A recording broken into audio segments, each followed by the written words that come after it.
The following is a presentation of Project Independence and WCWP. Project Independence is the Aging in Place initiative of the town of North Hempstead. We provide programs and services designed to assist and support the older town residents who wish to remain in their homes as they age. If we don't currently provide a service, we will try and connect you to that service. Call 311 or 869-6311 to get more information or receive services. Welcome to Project Independence and You. Welcome to Project Independence and You. I'm your host, John Ryan, and my co-host today is Otto Los. Morning, John. And good morning, Otto. And last week was a tremendous show. I wasn't here, but Kathleen Rice was on, and she's a credit to Congress and she's a credit to Long Island. There's no question about it. And today we have with us a tremendous entrepreneur. His name is Tom Kamber. And, I'm going to have to read a little bit of it because Tom is an award-winning social entrepreneur, educator, and activist. And he has, this is right up Otto's alley. He has created, he's worked with affordable housing, aging, and technology. I mean, you're putting this package together for the audience that we serve. Tom is an ideal guest. And of course, this always goes back to Christina, who is the producer of the program and manages to find the people, or if people reach out to Christina and she's interviewed them, to make sure that they're worthy for this. Tom is involved in social working, in philanthropy. He's involved with Columbia University. He has started this program in Denver, in Pittsburgh, in New York, and I know there's one other major city. He serves on New York City Mayor's Broadband Task Force. That's huge. And during this pandemic that we're still in the middle of, Otto has brought this up many times, the importance of technology for seniors, because seniors have been lost. At the end of the day, you can't see your grandchildren, you can't see your children, you can't even see your friends. And then when there were situations involving death, it was not even an opportunity to say goodbye to a loved one unless they could call the room and somebody put the phone against that person's ear, which is terrible. So as opposed to keep going on about Tom, Tom, good morning and thank you so much for being with us. Thank you, John, for the wonderful introduction. And I'm really happy to be here today and talk about all the work that we've been doing here in New York and elsewhere as well. Let's start it off with Otto joined your organization this morning. Well, I'm, as they all know, a major proponent of seniors getting technically up to speed. I don't think it's an option anymore. It at one point was an option, but I think COVID has pointed out the fact that this is the way it is. And if you don't want to make that adjustment, you're going to be left way behind in life.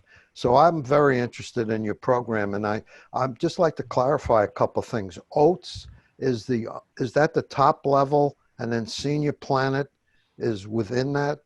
Could you maybe explain, Yes. your organization? It's a great question, Otto, and essentially you have it correct. OATS is the nonprofit parent organization. About 16 years ago, I worked with some volunteers here in New York City to start the nonprofit to help senior citizens get online.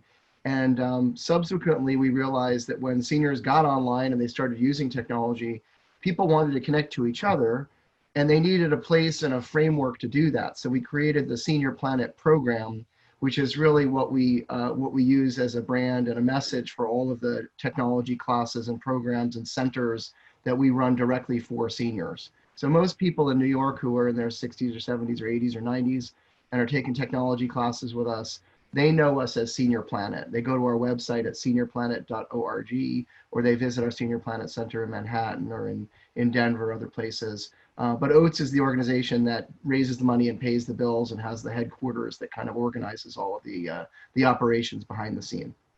Somebody did a tremendous job, and I'm assuming it was you and some other people, but I looked at the list of people who support the organization, OATS, financially, and you've got a substantial list of government and private business. Who's the driver behind that? It's a team effort, Otto. It's ultimately the driver, if you really want to talk about where we add the real value, it's the people that work directly with the older adults. So I have about 50 trainers now around the country who spend all day, every day working with people over 60 and providing them with world-class programs. And the people are getting real outcomes and real results from it. It's a labor of love. People are not making much money at it. We're a nonprofit, but they're really making a difference out there. And so we can actually take that measurable change that we're getting and talk to public agencies and talk to the foundations and companies. We've been raising more money in the last year under COVID than we ever did before because so many people are concerned about technology for seniors. But the real work gets done really at the face-to-face level with the people that we work with. Tom, can I ask you one question, which I always like to get, and this that you've created is just absolutely wonderful. Could you go back in time, 15, 16 years, go back 20 years, go, a little bit about your background and what was the impetus that really got this? This doesn't just happen one morning. You say, oh, I'm going to create OATS. There's lots to go into it that all of a sudden it's like a funnel, and OATS was at the bottom of this and has risen to the top, which was tremendous. But that I always enjoy when I hear how this all came about, literally from the grassroots up. It's a great question, John. I love to ask entrepreneurs where they got their start and what motivated them. And for me, it really started many years ago. I grew up in Asbury Park, New Jersey, on the Jersey Shore. My dad was a university professor, and he had a bookshelf dedicated to what you might call like activism studies. And it was all the books about the 1960s and about Martin Luther King and about the environmental movement. And I started reading those books when I was in high school, got very excited about having a kind of a life in social change.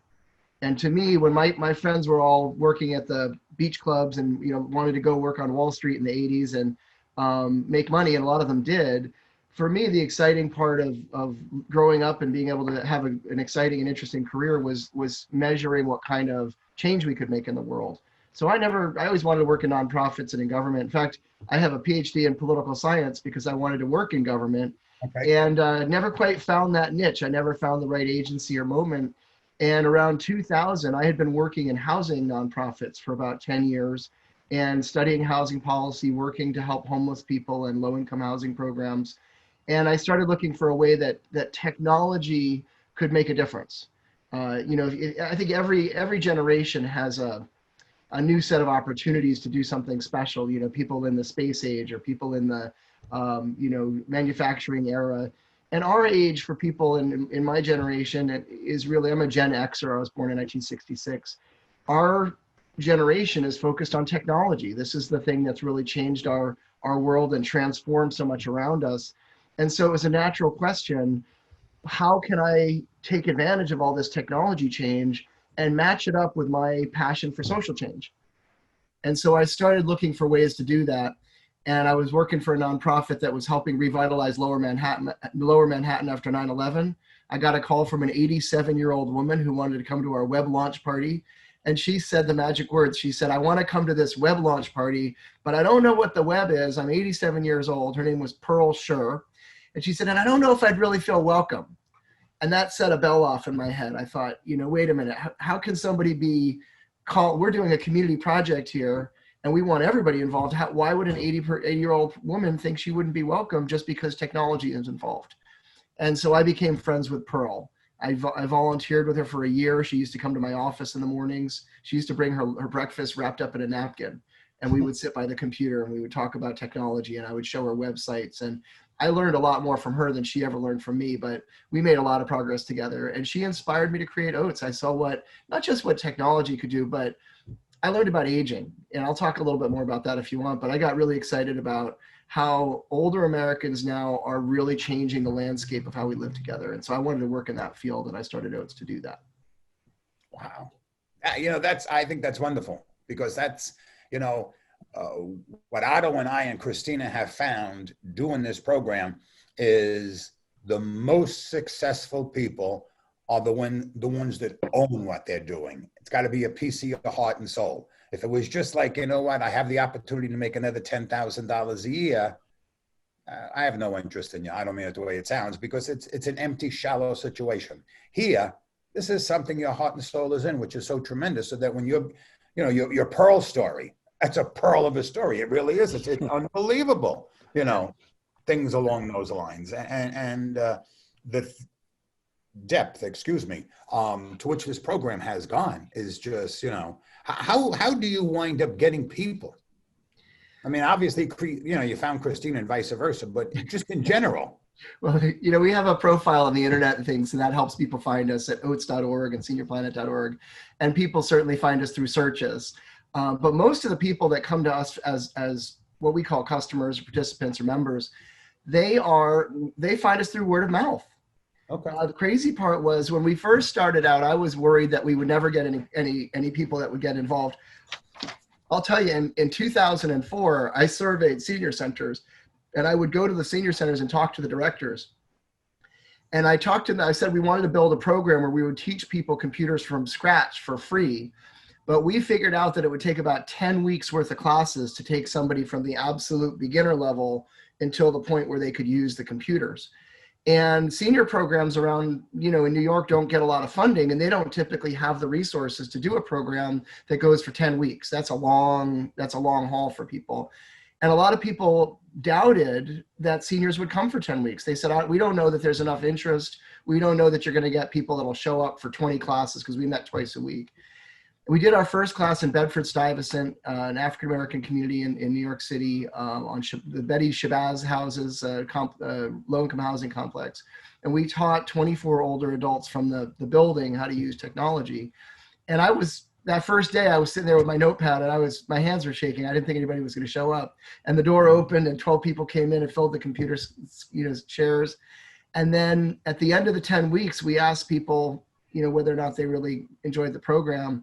And, similar to what Otto was saying, this idea of technology for older people it's a bridge and a barrier. It's a barrier if you don't use it. You can't really be part of the world around you. You're missing out on all these things that are happening. And when you do learn it, it's a bridge to a lot of things that people want to be doing better or bigger or in more connected ways. And so people were super enthusiastic. And we said, we'll teach another class. And I got ready to go advertise, and they all said, oh, no, we've got people that want to take the class already. We'll fill the seats with our friends. And we signed people up right away. People came in, and those courses filled by word of mouth. We've taught over 40,000 people now, and we've had to do almost no advertising over the last 15 years. And now on Zoom, we do things digitally. We did a program with AARP recently where we had 16,000 people on one Zoom call. Really, I'm just amazed with what has been accomplished. And at the break, and I'm going to send this back to Otto, at the break, we were talking about the first program was in 2004. And here we are in 2020 from a computer point of view. Believe it or not, and I'm 67 years old, it was last month, I bought my first laptop. I mean, honestly, because I was doing this program with my partners. So I'd have to come to work and ask him to set me up. And then finally my kids were like, Dad, please, what are you doing? And as I'm navigating it, it's definitely much easier than it was, I'm sure, 15 years ago. And I can figure, I bought it for Zoom, to be perfectly honest, because where we are right now, I need to communicate with people. But, you went back to 2004, 5, 6, that was tremendous times. And you mentioned just at the break, 16,000 people on a Zoom call. But I want to send it back to Otto, because Otto was, and very rightfully so, talking about how you navigated 2004. Well, I go back to, I sold computers in my past in 1969, and they used paper tape, and they used mag stripe cards, and it was very archaic, and they didn't always work, and we had a lot of legal activity back in those days because they just didn't work the way they were supposed to. And that was the state of the art at the time. So, but my point is that in 2004, even then, technology wasn't as user-friendly as it is today. And I think it's important for people to understand who might have a fear of technology. There's nothing to be afraid of. You're not going to break it. You hit a wrong button, so you hit a wrong button, and you can fix it. It's not like something's going to break. So I was just your take on the user friendliness, if you will, compared to when you started, you know, like we talked at the break about using DOS back when, that required a lot of explaining, and, you know, it was very complex, and it's nothing like that now. It's so different. Yeah, I think you know, this is a great topic and goes deeply into my experience with technology. I've never taken a computer class in my life. I should just say that. But I was one of the first generation of technology users that grew up around video games. And that when I went to college, my freshman year in college, people were the first group of students that were getting PC computers at college. And so I'm kind of on that bridge. We call it Generation X, right? My generation's a little bit younger. But we remember when there were no computers for the most part, and then transitioning into a world where we became almost completely digital. So I'm not really a digital native the way my kids are. When I went to graduate school, I remember going into one of the research offices and finding a stack in the corner behind a whole bunch of books and opening it up, and they were those punch cards, which is what you're describing. You had, when you made computer programs, you went to graduate school for sociology or political science in the 1970s, they would put you in a room and you would be punching punch cards all day to get your quantitative data. And a whole generation of graduate students spent thousands of hours focusing on technology, but not as much focusing on what you do with the technology. And I have to say, I felt so fortunate because my generation was the first one that was moving past that, where the computers were already more or less functioning, and you didn't have to spend quite so much time learning how to do the, you know, coding and the programming and things. And when I started OATS in 2004, a lot of seniors were still struggling with that history of the technology being about engineering and about the devices and about having to learn all these techniques.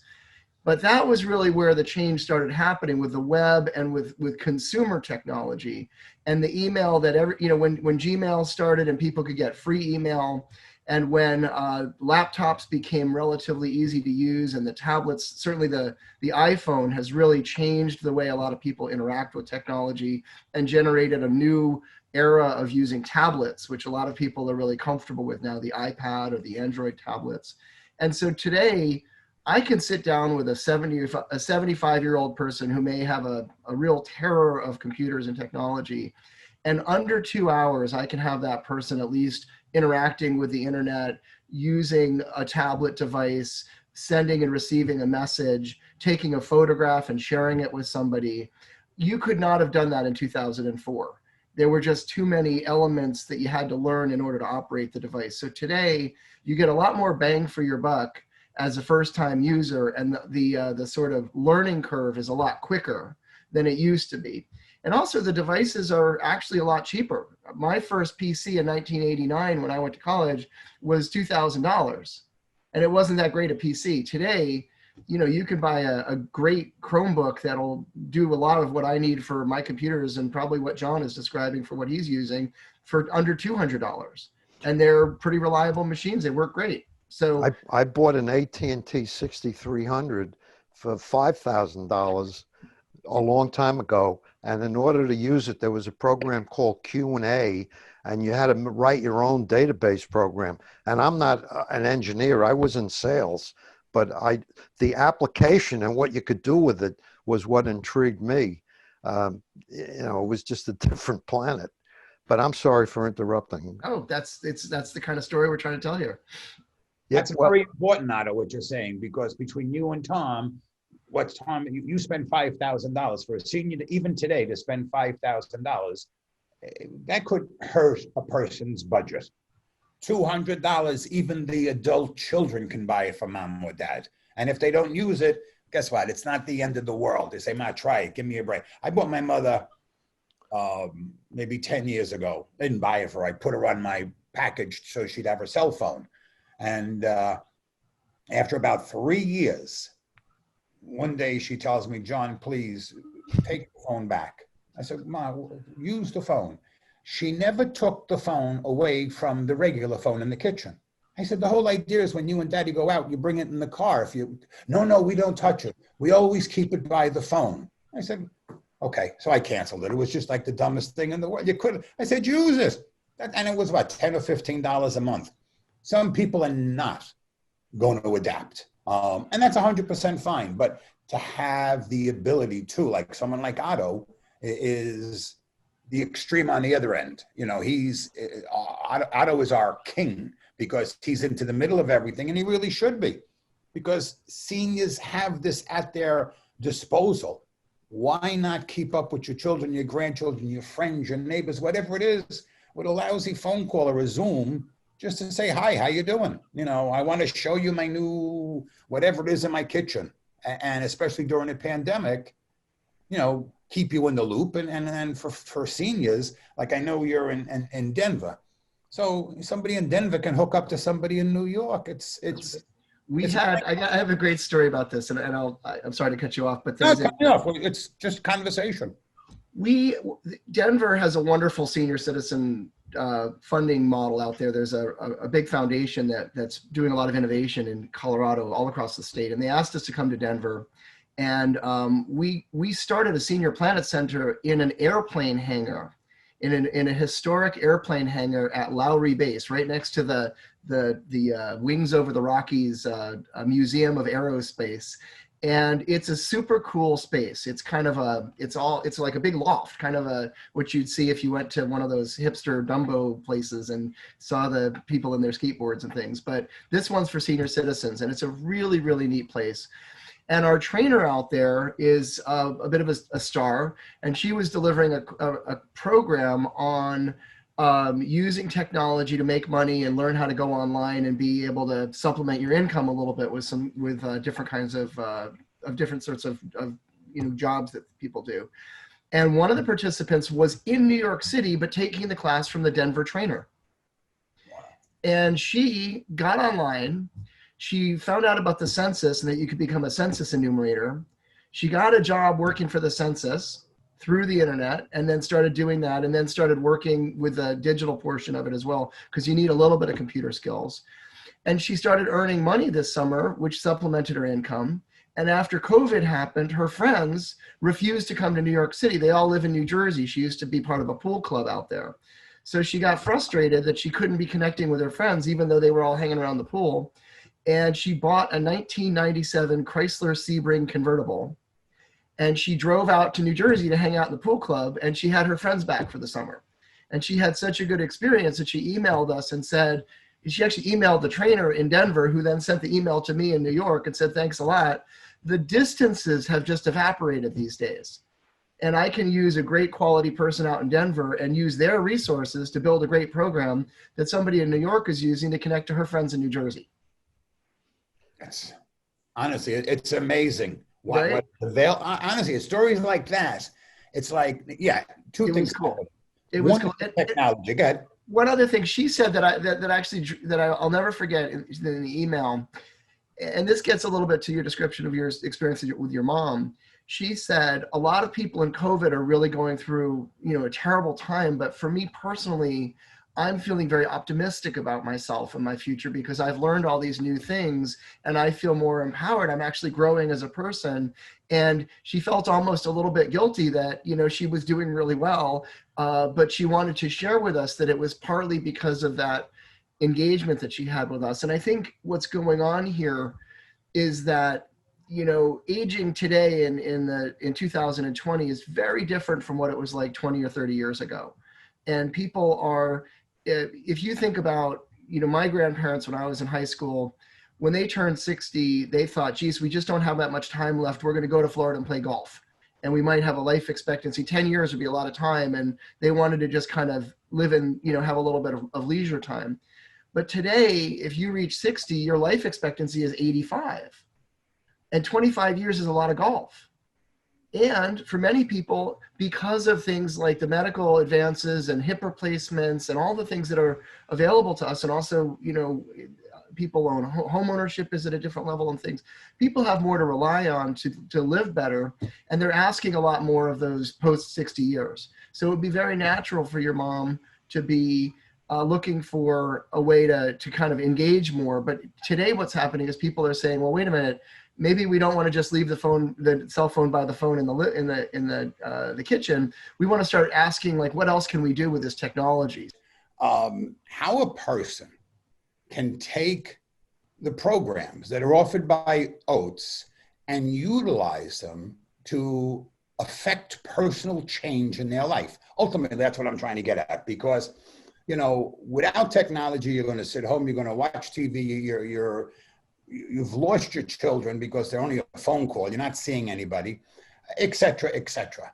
However, with technology, with Zoom and everything else that's going on, with Zoom, we're here because of Zoom.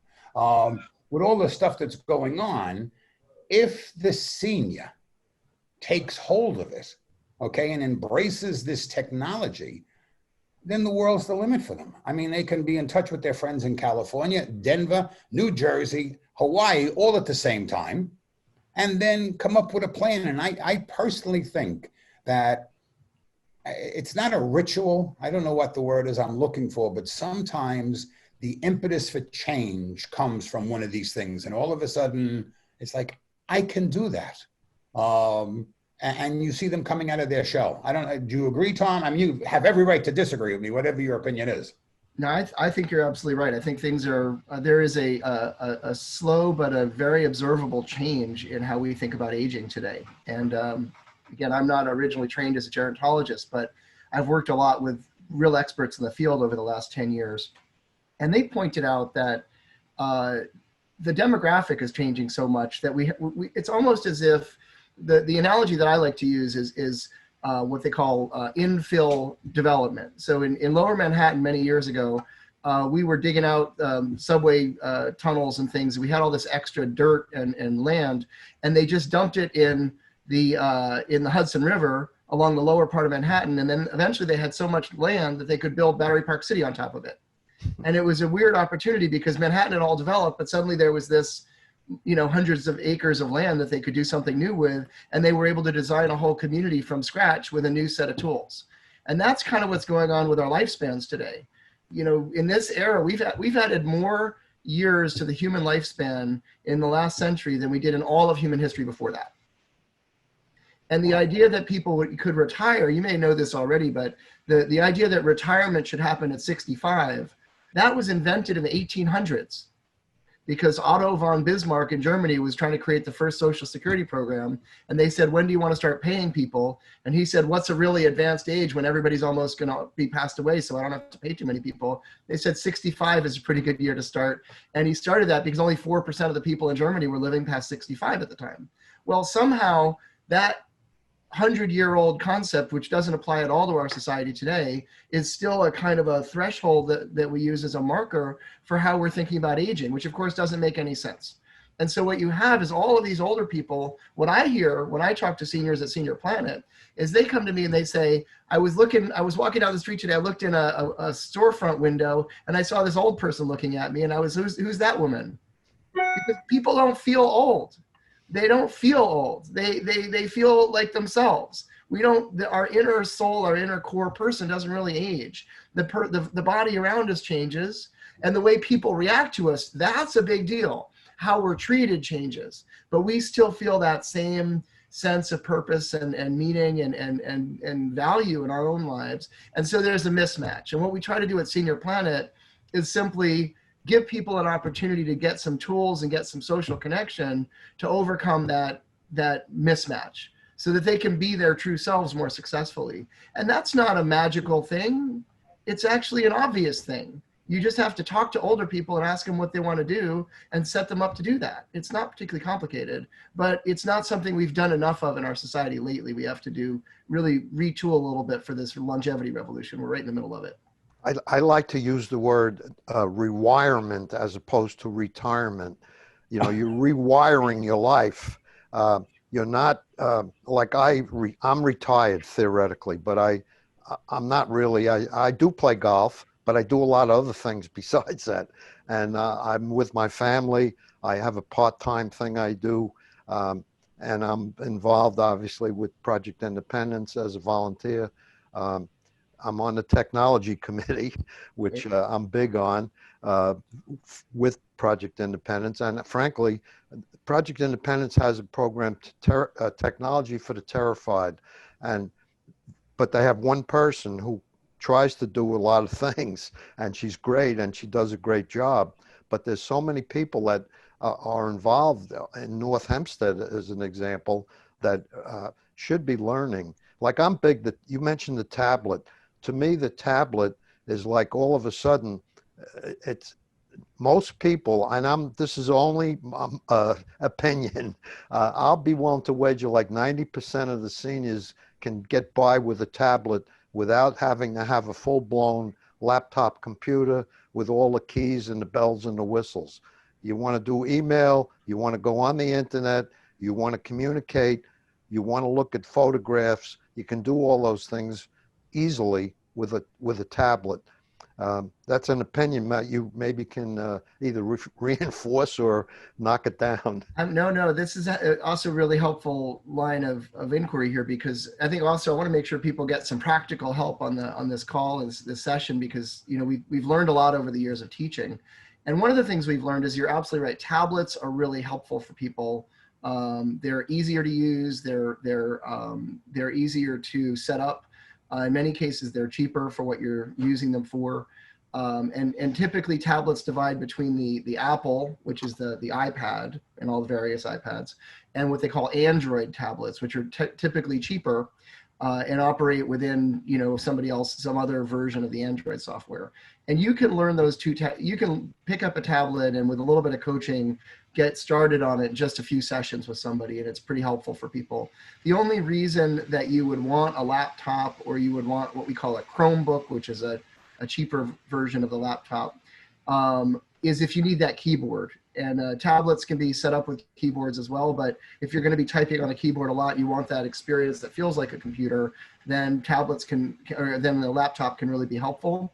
But it's really a question of how much typing you're going to do. If you're going to be typing a lot and really writing on it and using it almost like as a work machine, and a lot of people over 60 are still working, or if they're volunteering, their volunteer situation requires that they act like workers in an office, sometimes that laptop or the Chromebook is the right format for them. So we teach at OATS, we teach laptops, we teach Chromebooks, we teach iPads, and we teach the tablet through the Android system. There's a T-Mobile tablet we teach at the moment. I will say one thing. I do think people over 60 should have at least one device, if they can afford it and they're willing to try, one device in the house that has a decent sized screen. So you notice I didn't say smartphone, because a smartphone is a small thing here. It's not, on a smartphone, you can't do a lot of the things that you'll do on a tablet because the screen's too small. And so we do recommend, even if you have a smartphone, that you should also adopt, if you can, a tablet that's the larger version of whatever platform your smartphone is on. I just want to jump in here with one thing that both Tom and Otto have said, but it's a little too late for me. I told you guys in the beginning, I bought a laptop, an Apple. I spent $2,000 a month ago. The only thing I need this keyboard for is to type in my code to open it. I don't type on this. I don't do anything on it. I probably should have had a tablet. I mean, and so by explaining this to people, this makes this program just perfect today, because you don't have to spend the $2,000. Now, obviously, I can do it. Maybe I'll use it for work one day. I have no idea. But at this point in time, from a senior, obviously the tablet would have just been perfect. It would have been perfect for me. Well, there's a few considerations here, and I can sort of help you think. I can tell you what I would have recommended, or how I would have talked you through this. Essentially what you want to do is decide what kind of user you're going to be, and where you're going to be getting help, and where you're going to connect to people. So if everybody that you interact with in your family and your social environment, if most of them are on the Apple, then getting yourself an Apple laptop is not a bad idea, because you're on the same platform as them. So if you need help from your kids and they call you up and they say, John, Dad, listen, open up the screen and click on the little bouncing face on the lower left side. Well, that's because they're on an Apple, and on an Apple, when you open that screen, that's what you see. And if that's what you see and what they see, then you can all help each other, and your files, everything are going to be very compatible and very easy to work with. So that platform is probably the most important indicator of success for older people. It's what are your kids on and what are your friends on, because you're going to call people and ask them for help in the first month or two, and that whatever their platform is, you're going to want to match that. And that's the most important question. And then within the price points, you can go, the cheapest thing people can buy typically would be a very affordable Android tablet, or what we call a Chromebook. A Chromebook is just like a laptop, but it has to be connected to the internet to work, and it uses internet-based software. So they're actually a little bit easier, a little bit more secure to use, and they are cheaper. Chromebooks are really very affordable versions of laptops. A lot of people really like them, but they're not Apple. And if you have to work in that Apple universe because everybody around you is on Apple, you might, and you can afford an iPad, an Apple laptop. They're really very powerful, wonderful devices, very well designed, but their price point is much higher. And then that last thing I would mention is there's a bit of a culture of technology use. So people that are that like design, people that have a few more resources often do use Apple because they're beautiful devices and they're very elegant and they look great. And they say about yourself that you're the kind of person that appreciates that. It's the kind of a person that might spend a little bit more on a card just because it looks better. But if all you want is the functionality, you might go with the Android. You know, Right. you bring up some really very, very important points in my opinion. We used to call it ICI, Intelligent Customer Interviewing, or whatever you want to call it. The point being, have a conversation and define the goals and needs of this person, and like what you described about family involvement. What do you want to do with it? What could you do with it, and so on? Would that be something that Senior Planet, like people could start from the bottom, if you will, and think about, man, I'm hearing all these different things. I'm seeing all these ads for these kinds of laptops and this kind of Chromebook and this kind of whatever. Guidance in terms of just starting, like, is that something that Senior Planet might get involved with? You know, could people talk to somebody and talk about their needs, and maybe you might make a recommendation as to what type of technology they ought to be going after? Absolutely. And I think we have a hotline on Senior Planet right now for people because we're now doing everything digitally. So I'll answer that as a two-part question. Before COVID, we did a lot of that kind of work. We have volunteers at the Senior Planet Center, which is in Manhattan on 25th Street between 6th and 7th Avenues. It's right there. It's a retail spot at 127 West 25th Street. So when all of this craziness eventually subsides, people are welcome back there. All of our programs are free to the seniors from Senior Planet. So people can just walk in. You don't have to be an American citizen. You just have to be 60 or older, and we will help you out for free. So that's a resource. And we were teaching all over the country at Senior Planet centers, and we will keep doing that at the centers. We're paying the rent on these spaces. We're going to keep them open, and we will be back in business in 2021 teaching in person. And people come in and they say, I don't know what to get. I don't know what to buy. And we help them make those choices. We have volunteers, but we also have classes online right now at seniorplanet.org. This is Project Independence and You. I'm your host, John Ryan, and my co-host today is Otto Los. And I see Otto is still awake, which is wonderful. Thank you, Otto. It's hard to do, John, when you get older. You know? Well, we're sitting in these relaxing chairs, too. You know what? That's the one thing about the Zoom part of it. When we were just on the radio, I could just shut my eyes a little bit and nobody knew anything. Here we're going to catch you. It's much harder this way, really. We're talking with Tom Kamber, and Tom is the founder of OATS, which is Older Adults Technology Services, and also Senior Planet. And locations are all over the place. There's thousands and thousands of people involved with this at this point.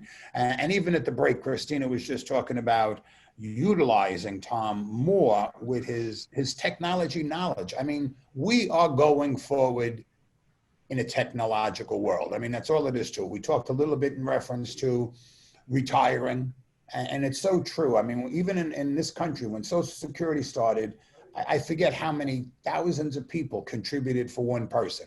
Now, every two people is paying off one. I mean, you know, we didn't expect people to be living into their 90s and still getting Social Security. You know, you're right. You retired at 65, you were dead in 68. So we paid you for a couple of years. We didn't pay for 2 generations, which is what's going on. However, and that's one of the most important things for this program, whilst you are living, it's the quality of your life that's the most important thing. not to be sitting home watching TV and not having any contact with the outside world. Between the senior centers and technology and everything that's available to a senior, and you with Senior Planet and OATS, it's a major, major, tremendous conduit to bring people together. And that's all you want. You're going to get people that are not going to participate whatsoever. That's life. And, everybody, Otto, Christina, yourself, we've all witnessed this. Like, you can't make them eat it if they don't want it. That's all there is to it. But for those that want to avail themselves of your services, I think it's tremendous. What I want to touch on is just for a minute, and then you can go wherever you want in this last segment.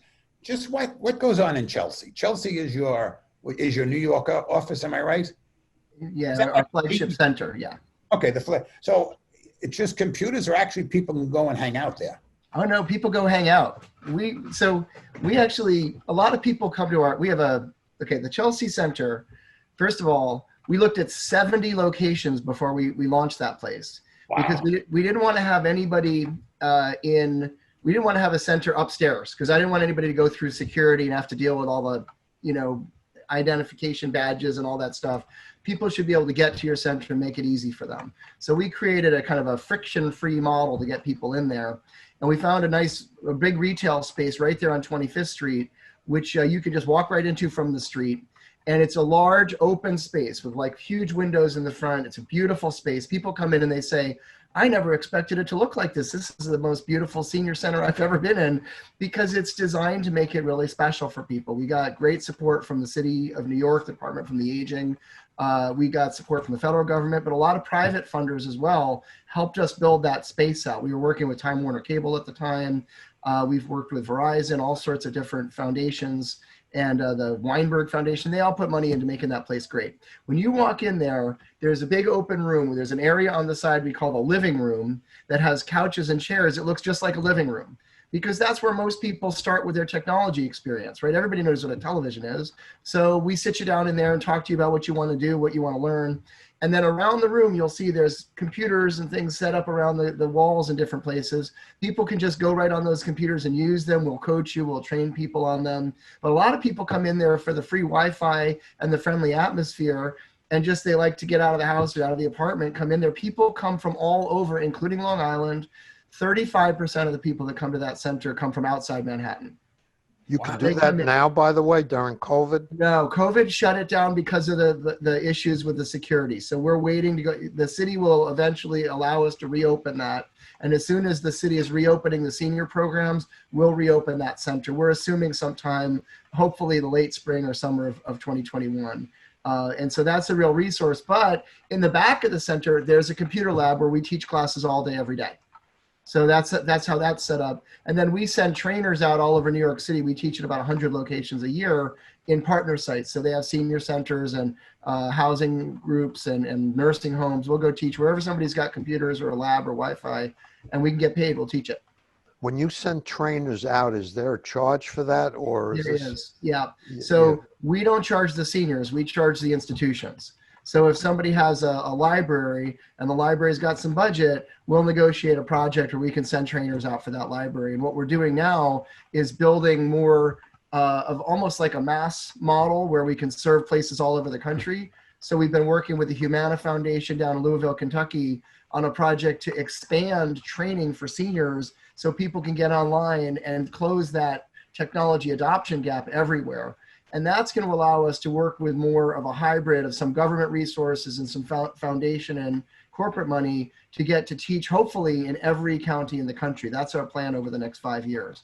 We're already in 6 different states, and we've taught over 60,000 people online since COVID started. The city of New York invested in 10,000 free tablets for people in the housing authority for seniors. We're teaching all 10,000 of those people this winter now, and they're all online. But we have millions of people to be able to reach. So over the next 3 to 5 years, we want to close that technology adoption gap where anybody who wants to be online can be online. I agree with John, by the way. Some people don't want to be online, And I believe strongly in people making their own decisions. So if you don't like technology and you don't feel like you want to learn it and you'd prefer to use the newspaper or the radio or whatever makes you feel comfortable, that's your choice. We totally support that. It's that group of people that are kind of looking over their shoulders a little and saying, you know, something's going on that I want to be part of, and I never wanted to learn it before, but now I do. That's our customer base. Those are the people that we want, who are curious, who might have had a bad experience in the past, but they're ready to try again. And we'll teach you in a social environment so people can learn in a really supportive way. And we don't want the seniors to have to pay to solve a social problem that they didn't create. So that's why we get all the foundation and government actors and corporate actors to pay for these classes. We raised $10 million this year. We're a $10 million nonprofit right now. And this whole operation started in my living room in Brooklyn 15 years ago with me and a laptop and my dog, and that was it. And now it's grown to this. That's a great big story, operation. really great. Yeah. Tremendous. One other area that, I'm sorry, John. No, go. I just said Well, congratulations. another area of technology that the Project Independence Technology Committee has been talking about is smart homes and the use of Alexa-type devices within the home. I'm of the belief that if somebody can sit there and say, Alexa, play me Perry Como, or, you know, Alexa, do whatever, would be great for people who are isolated, which right now there are a number of because of COVID. What's Senior Planet's direction as far as that goes? Is that something you're getting involved with or have been? Absolutely. And I think, Otto, one way to think about this whole technology challenge for people is to think a little bit as if you're getting access to a new language and a new culture. You know, I've traveled around the world a little bit, and most other countries, people speak more than one language. If you go to Europe, everybody speaks 2 or 3 languages, and they're pretty familiar. If you go to Italy, people speak German in Northern Italy, and they know all about Germany, and they can talk about it. Well, as an older person today, you have to learn this new language of technology, which means not just learning the skills to use, you know, just a computer or just the phone, but think about it as a new culture. Think about it as not just the physical tool, but also the things that come along with it. And the smart home is part of that culture now. People are realizing you can set your home up. Once you've set your home up with your laptop, you have to be connected to the internet from home. And once you're connected to the internet, that opens up a whole host of opportunities to use that connection to do things like look at your doorbell when you're away from home and see who's ringing the doorbell. Or check people. We have a contract right now in Montgomery County, Maryland, with the Montgomery County government, where we're training seniors to use electrical monitors at home that use the internet to manage their electric bills and save money on electricity, which is just super cool because that smart home allows you to leverage that single investment in the technology connection to build a more kind of have certainly a cooler home where you can say, Alexa, turn my lights off in the den, or Alexa, play me a Perry Como song, or Alexa, you know, when was the last time the White Sox won the World Series or something like that? That could go back a few years. And you can have more fun with it. You can have part of that culture. There's a whole world of podcasts out there today, which are replacing some of the traditional news networks. And in fact, programs like this that are, you know, people wouldn't necessarily see them on cable TV or listen on the radio, and suddenly you discover it on the internet and you can come watch a Zoom session. So that new set of the culture of technology use includes the smart home. And there's a lot to learn. There's a lot of options. Alexa is really cool because you can control it by your voice. You can have Alexa send somebody a message. You can have Alexa buy you some more dog food and have it shipped to your house. There's a lot of things people can learn how to do with it. It's really about what your preferences are. And how complicated do you want to get with or how ambitious you want to get with your technology choices. I always say start with the thing you want to do the most and learn how to do that well, and then add on things one by one until you decide that you're having a good balance and having fun with it. It shouldn't feel frustrating or aggravating for people.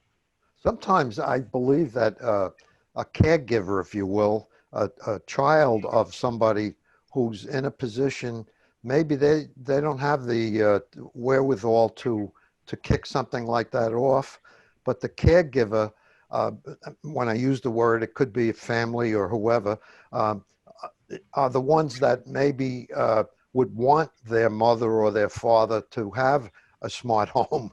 Yes, so that they're right. Safe and they'll know what's going on with them and so on. Do you get involved in that at all with caregivers type of thing? We do a little bit, although I'll have to tell you that at Senior Planet and OATS, we really focus on the end user senior.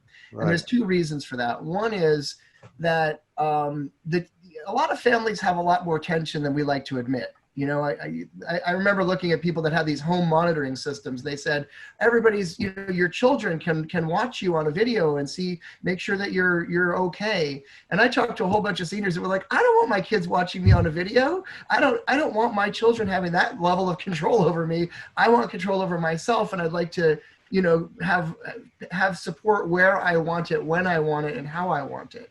And so when we empower the older person directly, they can use those tools. And if you've got a great relationship with your son or daughter or sister who wants to be checking in on you that way, that's great. But I prefer to make sure that people are trained to use those devices themselves, and that they're mainstream consumer-oriented devices, and people remain as empowered as they can as long as possible, so they make their own decisions.